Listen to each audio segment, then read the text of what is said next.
నా పేరు లింగమల్ల శంకరయ్య. నేను సొసైటీ నిస్వార్థ సామాజిక సేవా కార్యకర్తను. ఆల్ ఎంప్లాయీస్ వెల్ఫేర్ సొసైటీ వ్యవస్థాపకుని. ప్రధానంగా ఆల్ ఎంప్లాయీస్ వెల్ఫేర్ సొసైటీ యొక్క లక్ష్యాలు, ఉద్దేశము, గమ్యము వీటిని నేను సర్వ సమాజానికి వివరించాలని చెప్పేసి ఈ చిన్న వీడియోను తీయడం జరుగుతూ ఉంది. ముఖ్యంగా ఆల్ ఎంప్లాయీస్ వెల్ఫేర్ సొసైటీ అనేటువంటిది society welfare for all employees, అంటే ఉద్యోగులందరూ కలిసి మెరుగైన సమాజం కోసం, మహనీయుల ఆశయ సాధన కోసం, దేశ ఉన్నతి కోసము ఉన్నంతలో కొంత ప్రయత్నం చేయాలి అనేటువంటిది, ప్రధానంగా పేబ్యాక్ టు ద సొసైటీ చేయాలి అనేటువంటి ప్రధానమైనటువంటి ఈ సొసైటీ యొక్క ముఖ్య ఉద్దేశం అన్నమాట. మరి దీని యొక్క లక్ష్యాలు ఇంకా చూసినట్టయితే, విద్యార్థుల లోపట ఈ సెల్ ఫోన్ వచ్చిన నుండి విద్యార్థులు పుస్తకాల వైపు వాళ్ళ యొక్క దృష్టిని మరల్చడం లేదు, పుస్తకాల వైపు వాళ్ళు చూడడం లేదు.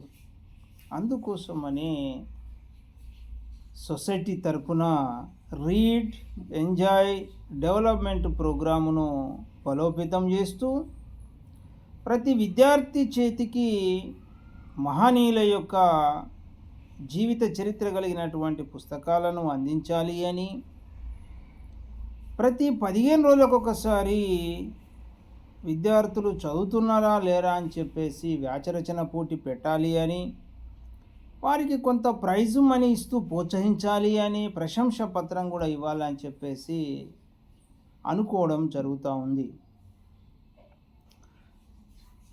తర్వాత స్కూల్ లెవెల్ అయిన తర్వాత మండల్ లెవెల్ కూడా కాంపిటీషన్ పెట్టాలి, వ్యాసరచన పోటీ, డిస్ట్రిక్ట్ లెవెల్ కూడా పెట్టి ప్రైజు మనీ, ప్రశంస పత్రాన్ని ఇస్తూ విద్యార్థుల్లో పఠనాశక్తిని పెంపొందించాలి అనేటువంటి ఒక గట్టి లక్ష్యంతో ఆల్ ఎంప్లాయీస్ వెల్ఫేర్ సొసైటీ పనిచేస్తూ ఉంటుంది. పైలట్ ప్రాజెక్టుగా మలహార్ మండల్ను తీసుకోవడం జరిగింది. ఈ మలహార్ మండల్లో ఉన్నటువంటి ప్రతి హై స్కూల్ విద్యార్థి చేతికి పుస్తకం ఇవ్వడం, వారిని చదివించడం,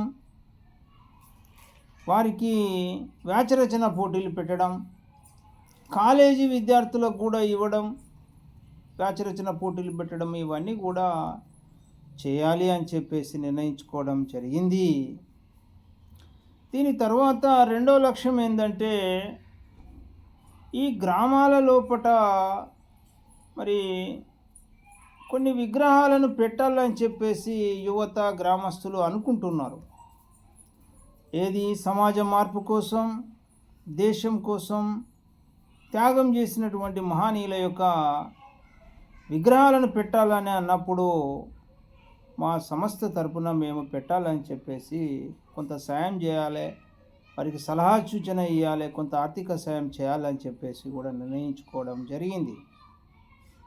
ఇంకా మూడో లక్ష్యం ఏంటంటే, గ్రామంలో ఉన్నటువంటి ఉద్యోగులందరినీ క్రోడీకరించి మన ఊరు మన ఉద్యోగుల కార్యక్రమం పేరిట వాళ్ళను సన్మానం చేస్తూ వాళ్ళందరి లోపట కొంత ఉత్సాహాన్ని నింపుతూ వారిని పేబ్యాక్ టు ద సొసైటీ చేయాలి, ఊరి కోసం, పుట్టిన గడ్డ కోసం పేబ్యాక్ టు ద సొసైటీ చేయాలని చెప్పేసి మా వంతుగా కృషి చేయాలని చెప్పేసి అనుకున్నాం.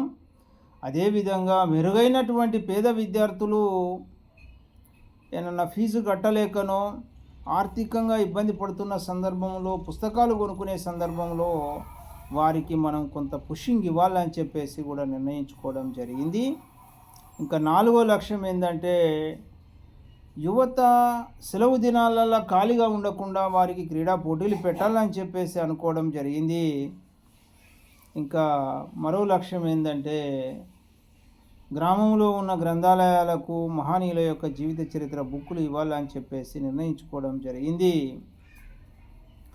ఈ లక్ష్యాలన్నిటినీ ఫుల్ఫిల్ చేయాలి అంటే మరి డాక్టర్ అంబేద్కర్ గారు ఏదైతే ఉద్యోగులను పేబ్యాక్ టు ద సొసైటీ చేయడం లేదు, స్వార్థంగా జీవిస్తున్నారని చెప్పేసి తను చివరి దశలో బాధపడ్డాడో, ఆ మహనీయుల రుణాన్ని తీర్చుకోవడానికి మా వంతుగా మేము మరి నా జీతం నుంచి మా మేడం జీతం నుంచి కొంత డబ్బును మేము పొదుపు చేసుకొని క్రోడీకరించుకొని ఈ కార్యక్రమాలకు మేము పెట్టడం జరుగుతూ ఉంది.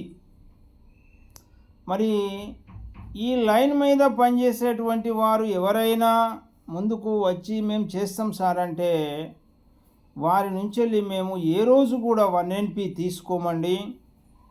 కేవలము మీ యొక్క టైంను ఇవ్వండి, మీ యొక్క టాలెంట్ను ఇవ్వండి, pay back to the society మాలో భాగం కావాలని చెప్పేసి కూడా కోరుతూ ఉన్నాం.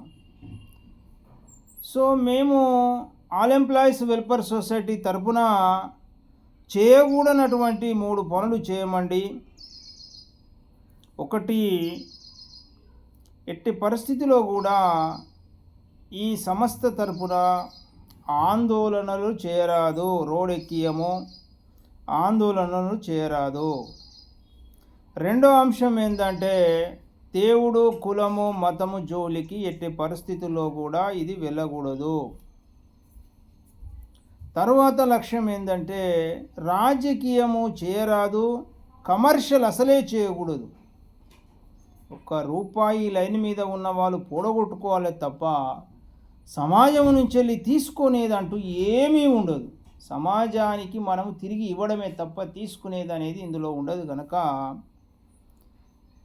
ఈ కాళేశ్వరం జోనల్ పరిధిలో